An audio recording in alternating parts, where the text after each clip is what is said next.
एकमात्र शंकर की भक्ति करने से सब देवी देवताओं की भक्ति स्वतः ही हो जाती है। आपने सही पढ़ा, ये सत्य है। इस वीडियो में हम आपको तत्व के साथ समझाने का प्रयास करेंगे कि क्यों मात्र बाबा की आराधना करने से सब देवी देवता प्रसन्न हो जाते हैं, आपको अपने आशीर्वाद से अनुग्रहित करते हैं।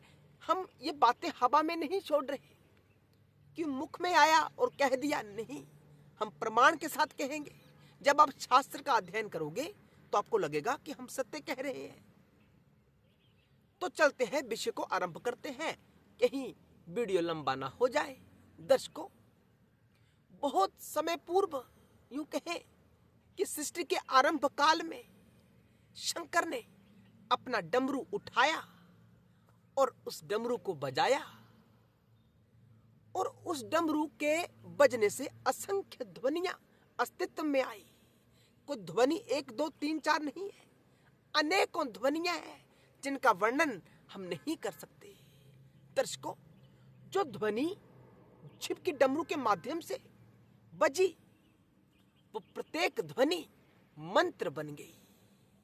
अलग अलग ध्वनि, अलग अलग मंत्र। ये शंकर जी का रहस्य है जो हम आपको समझाने जा रहे हैं।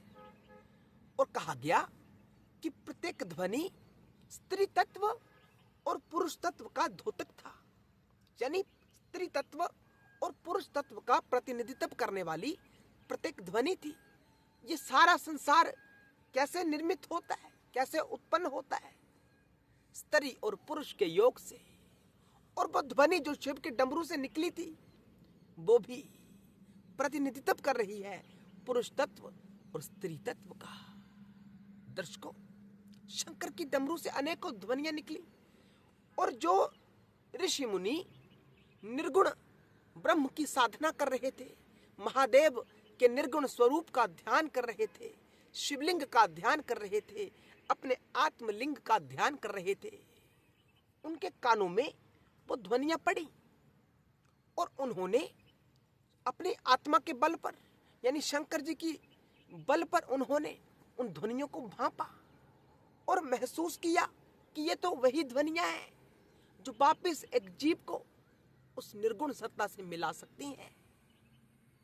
दर्शकों, जो ज्ञान आपको प्राप्त हो रहा है ना, ये मंत्र विज्ञान है। मंत्र कैसे कार्य करते हैं, मंत्रों की उत्पत्ति कैसे हुई, वही हम आपको समझाने का प्रयास कर रहे हैं। तो ऋषियों ने मंत्र को सुना और उनकी जानकारी तत्व के माध्यम से अपने भीतर संग्रहित की। इसलिए ऋषि को मंत्र का दृष्टा कहा जाता है, मंत्र को अनुभवकर्ता कहा जाता है।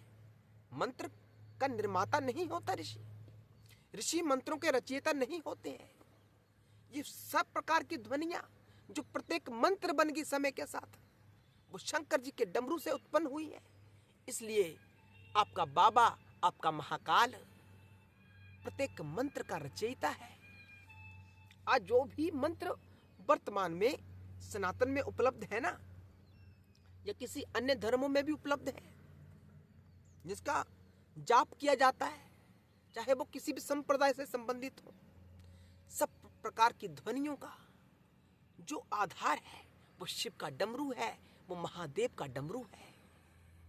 समय के साथ साथ शंकर जी उन ऋषियों को लेकर इस धरातल के ऊपर आए, और उन्हीं से सब प्रकार के मंत्रों का प्रचार प्रसार हुआ।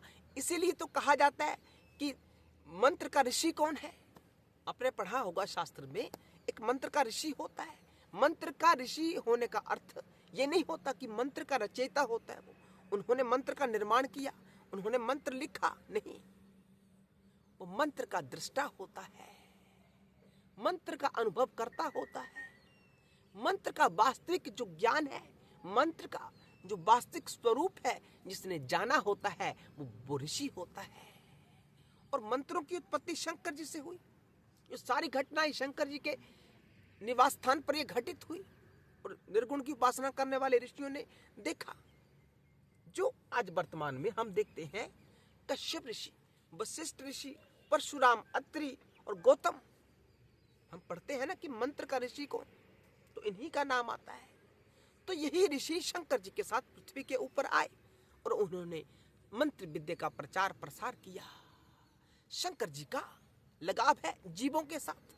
क्यों शंकर जी प्रत्येक जीव से प्रसन्न हो जाते हैं, थोड़े में भी प्रसन्न हो जाते हैं? क्योंकि जीव शंकर का ही तो अंश है। उदाहरण के लिए ये हमारा शरीर, हमारे जो हाथ है, पैर है, नाक कान आंख जो कुछ है वो हमारे शरीर का हिस्सा है। तो इसकी सबसे ज्यादा प्रवाह हमें होगी या किसी और को होगी? बताओ। आपकी अंगुली कट जाती है तो उसकी प्रवाह कौन करेगा? आप ही करोगे ना। उसी प्रकार हम सब शंकर जी के अंश हैं, तो सबसे ज्यादा प्रवाह हमारी शंकर जी को है, महादेव को है। आज वर्तमान में बहुत साधु संत मंत्र दीक्षा का प्रयोग करते हैं, अपने शिष्यों को मंत्र प्रदान करते हैं। मंत्र प्रदान करने के अनेकों ढंग होते हैं। गुरु अनेकों विधियों का प्रयोग करके अपने भक्त को शंकर से मिलाते हैं। वो मंत्र विधि भी हो सकती है, शक्तिपात भी हो सकता है, अनेकों विधियां होती हैं। आने वाले समय में हम आपको समझाएंगे, गहराई से तात्विक दृष्टि से समझाएंगे।